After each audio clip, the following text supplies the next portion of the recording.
जी, break से आगे वापस आपको कहेंगे एक बार फिर से खुशामदीद और बात करेंगे कि जब एक तालिब इल्म अपनी ज़िंदगी शुरू करता है और पढ़ाई शुरू करता है तो सबसे पहली चीज़ क्या होती है उसके अंदर कि वो मेहनत करना चाह रहा होता है, उसके अंदर लगन होती है, उसके ख्वाब होते हैं, उससे ही बढ़कर क्या होता है, उसका फ्यूचर होता है। और उस फ्यूचर को देख रहे होते हैं ना सिर्फ वो तालिब इल्म जो तालीम हासिल कर रहे होते हैं, बल्कि उनके वालिदैन जो हमेशा ये चाहते हैं कि हम अपने बच्चे को अच्छा से अच्छा पढ़ाएं। और उसके बाद क्या होता है कि उनको होता है बच्चों की तालीम पर जो खर्च करते हैं अपनी जमा पूंजी, उन्हें एक महफूज और कामयाब फ्यूचर जो है वो मिल सके। लेकिन सवाल यह है कि अगर इम्तिहानी निज़ाम ही मुतनाज़ बन जाए तो फिर तलबा का एतमाद कहाँ जाएगा। कराची समेत हमने पहले भी देखा कि जब भी कोई पेपर्स होते हैं तो वो लीक हो जाते हैं। यहाँ पे सिंध भर में हालिया सेकेंडरी इम्तिहानात शदीद बद इंतजामी, जैसे मैंने कहा, नकल और नाकिस इंतजामात जो हमें देखने में आए वो सब हमने तो देखा।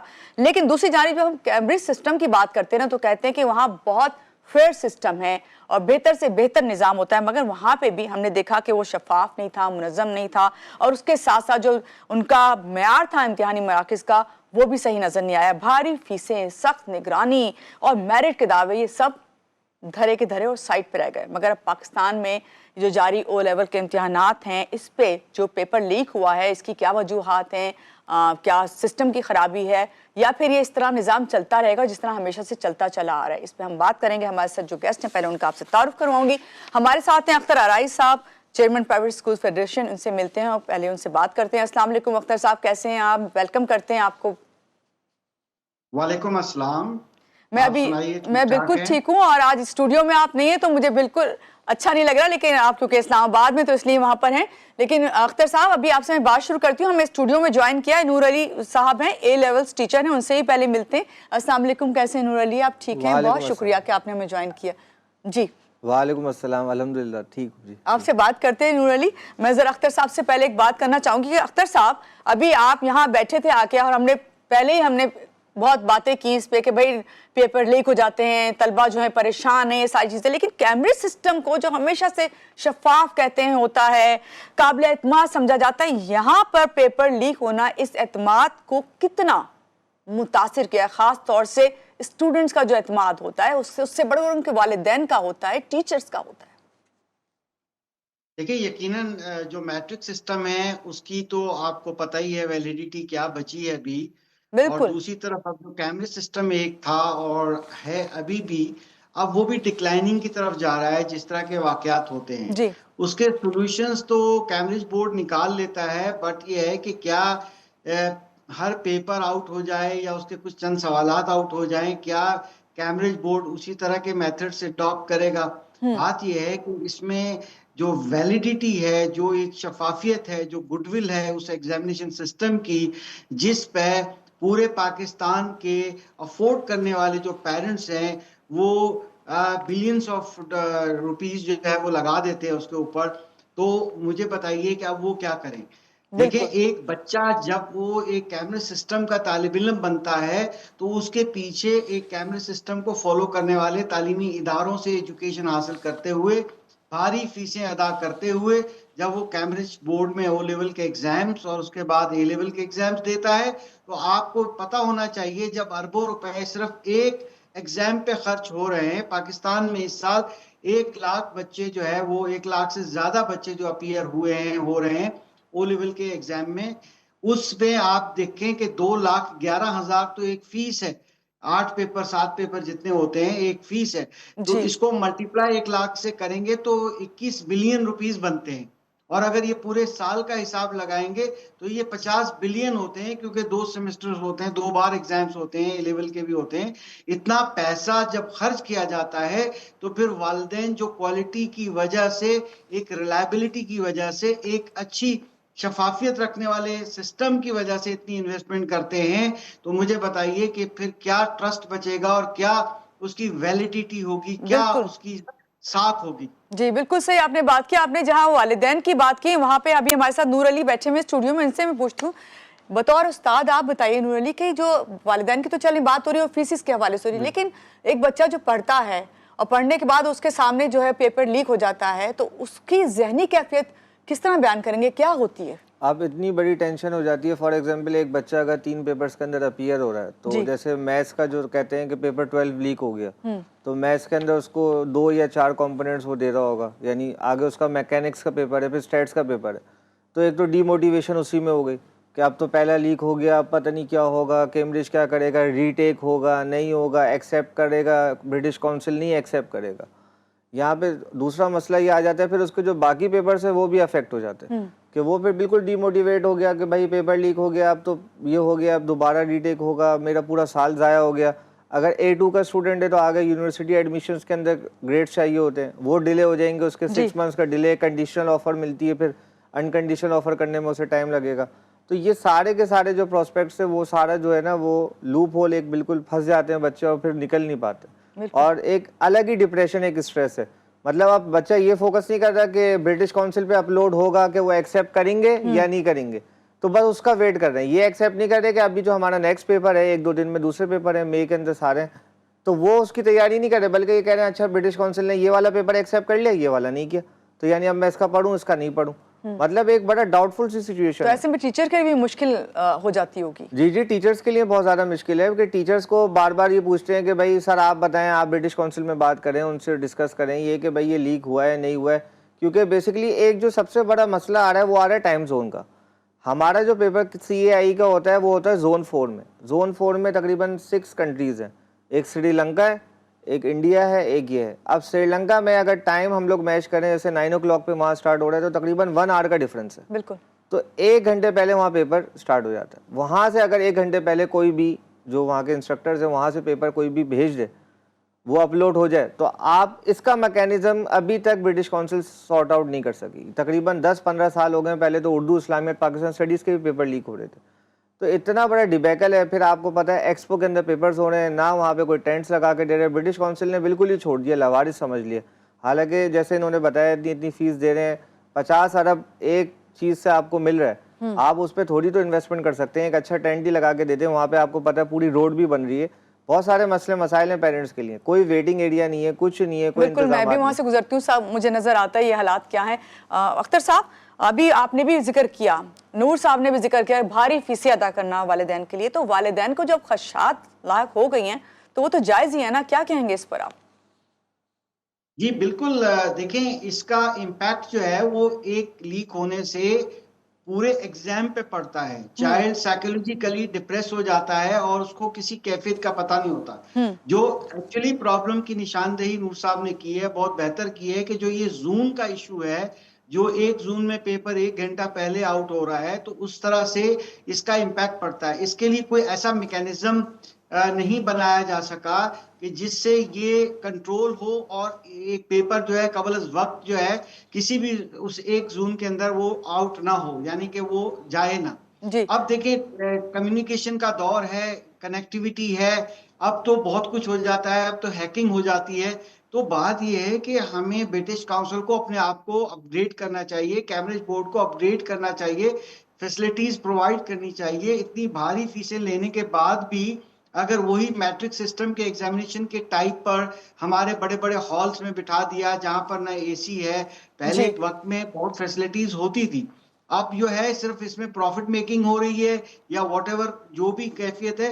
रिलायबिलिटी सबसे बड़ा ये है कि जो वालिदैन बचपन से ख्वाब देखते हैं कि हमने अपने बच्चे को कॉन्सेप्ट बेस्ड एजुकेशन देनी है, ऐसी एजुकेशन देनी है जो ग्लोबल एजुकेशन हो, जिस डिग्री की जो है सर्टिफिकेशन की वैल्यू हो पूरी दुनिया के अंदर, उस पर इन्वेस्ट करते हैं, वो इन्वेस्टमेंट पूरी की पूरी जो है वो जमीन बोस हो जाती है। तो ये जो डिक्लाइनिंग की तरफ चीजें जा रही हैं, मैट्रिक की तरह जमीन बोस होते हुए हमें कैमरे सिस्टम भी नजर आ रहा है। लग रहा है कि फ्यूचर इसका कैमरे सिस्टम का नहीं है, यानी कि इस सिस्टम का जो पहले तो ये सिलेबस भी अपग्रेडेड नहीं है, देखा जाए इसको गौर करेंगे, जो कैरिकुलम यूके के अंदर पढ़ाया जा रहा है, जो अपडेटेड अपग्रेडेड पढ़ाया जा रहा है, वो कैरिकुलम भी अभी ये जितने ममालिक का जिक्र अभी हुआ, जो जितने भी जून्स में आ रहे हैं, इनका वो कैरिकुलम भी उस स्टैंडर्ड का नहीं है। इसका मतलब है अदम दिलचस्पी है। शायद पाकिस्तान का जो तालीमी फ्यूचर है वो नीचे की तरफ जा रहा है। जी, तो जहां इसके लिए हम अख्तर तमाम माँ साहब, बाप की तरफ से जी, जहां आपने तालीमी जो सिस्टम है उसको आपने कहा कि वो डाउनफॉल की तरफ जा रहा है, नीचे की तरफ जा रहा है, वहां पे यही आपसे पूछूंगी कि क्या हमारा सिक्योरिटी निज़ाम इतना कमज़ोर है या आलमी सतह पे ये सब कुछ, क्योंकि अभी जिस तरह नूर साहब ने बताया ये टाइम जोन की बात हुई, तो दूसरे ममालिक को भी तो फ़र्क पड़ता होगा ना इससे, क्या आलमी सतह पे भी ये मसला है?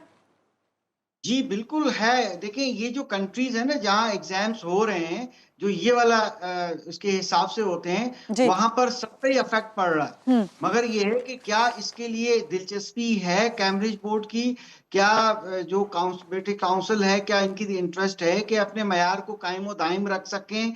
ये सबसे बड़ा सवाल है। या तो अदम दिलचस्पी है, या जी। जस्ट इसके अंदर जो है वो एक्सपेंसेस को रिड्यूस करने के लिए वो बस करते जा रहे हैं। और इसका मकसद ये है कि लगता है अगले चंद सालों के बाद जो इसका कैम्ब्रिज के जो पेपर्स या वो बोर्ड एग्जाम्स हो रहे होंगे, इनकी साख भी मुतासिर होती जा बिल्कुल रही है। अख्तर साहब, आपसे मजीद बात करती हूँ। इन्वेस्टमेंट तो फजूल है मेरा ख्याल है। बिल्कुल आपने सही कहा। अख्तर साहब मजीद आपसे बात करते हैं। नूर साहब बैठे हैं। नूर साहब, क्या इम्तिहानात में एक बात और भी है ना, जब बच्चे पढ़ना शुरू करते हैं ना तो माँ बाप एक तो उन्हें दौड़ में लगा देते हैं, एक रेस होती है, नंबर्स लेने की रेस होती है, तो ये वजह भी है कि ये तमाम मसले मसाइल आ रहे हैं।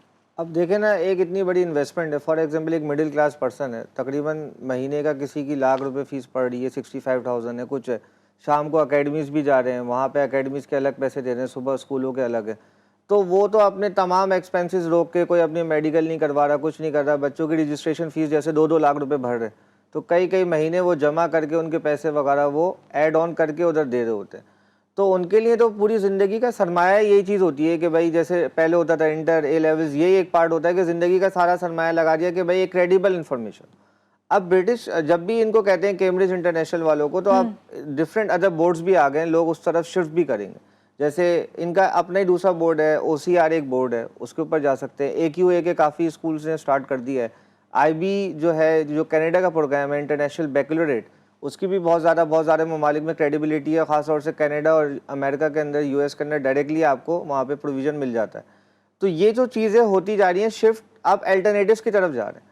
तो इनको सिस्टम एक सिंपल कर देना चाहिए कि जैसे अगर पाकिस्तान है तो पाकिस्तान के लिए एक अलग से पेपर बना लें, जैसे हम लोग अपने 30 क्लास के स्टूडेंट्स के लिए एक अलग से पेपर बना सकते हैं।